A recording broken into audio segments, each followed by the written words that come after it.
Hi everyone and welcome back to the channel. I'm Jay, the principal lawyer here. So you've lodged your onshore partner visa application. It's a huge step, but now you're in that in-between period waiting for a decision. This is where a bridging visa becomes your legal anchor in Australia. Now just a quick and important note before we dive in. The information we're sharing today is for general guidance and to help you understand the basics. Every person's situation is different, so this isn't a substitute for tailored legal advice based on your specific circumstances. Okay, with that said, let's get into it.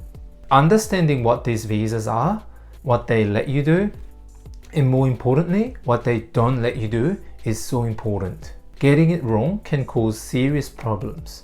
Today, we're going to talk about bridging visas for partner visa applicants so you know exactly where you stand. Let's start with the most common one you'll encounter, the bridging visa A or BVA. If you applied for your partner visa while you were in Australia on a substantive visa, like a student or visitor visa, you would have been granted a bridging visa A automatically. Now, here is the most critical point. Your BVA doesn't start the moment it's granted. It sits there dormant and only activates after your current visa expires. In terms of work rights, once your BVA is active, it generally allows you to work without restrictions. This is a huge relief for many onshore partner visa applicants. But here is the biggest rule you must remember. A BVA ceases the moment you leave Australia. You cannot travel overseas and return on a BVA. It's for staying in Australia, not for international travel. So what if you need to travel for an urgent family matter or an important event? That's where the bridging visa B or BVB comes in. A BVB is your permission slip to leave and re-enter Australia while you wait for your onshore partner visa decision. But you can't just get it at the airport. You must hold a BVA and then apply for and be granted a BVB before you depart. You have to provide a reason for your travel. Planning ahead is key here. If you think you might need to travel, it's something to look into well in advance. Don't leave it to the last minute. Now, let's touch on two other bridging visas you might hear about, usually in more complex situations. First is the bridging visa C, BVC. You generally get a BVC if you applied for your partner visa onshore, but you didn't hold a substantive visa at the time. For example, your previous visa had already expired. Your most important thing to know about a BVC is that it is usually granted with no work rights in the first place. You can apply for work rights separately by proving financial hardship.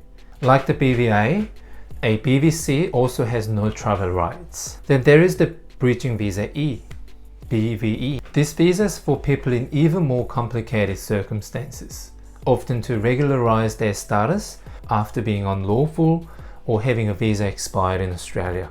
A BVE is very restrictive. It generally comes with no work rights initially and no travel rights, and leaving on a BVE can sometimes lead to re-entry bans, but of course depending on your unique situation. It's a visa you really want to avoid needing in the first place, and before applying for a BVE, you should always seek professional help in the first place in order to understand its implications for you. Okay, so let's quickly recap the two things everyone needs to know. Work and travel. Bridging visa A for onshore partner visa applicants, yes to work once active, but no to travel. Need to travel? You must apply for a bridging visa B before you go. Bridging visa C or E, generally no to work initially and no to travel. Always check your visa grant letter. It is your single source of truth for the conditions that apply to you.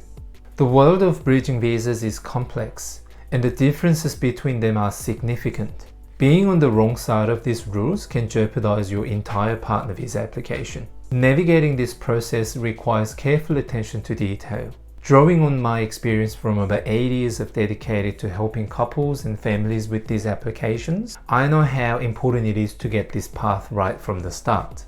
If you're unsure about your bridging visa status, what your conditions are, or what your next steps should be, getting guidance based on your personal situation is a good idea.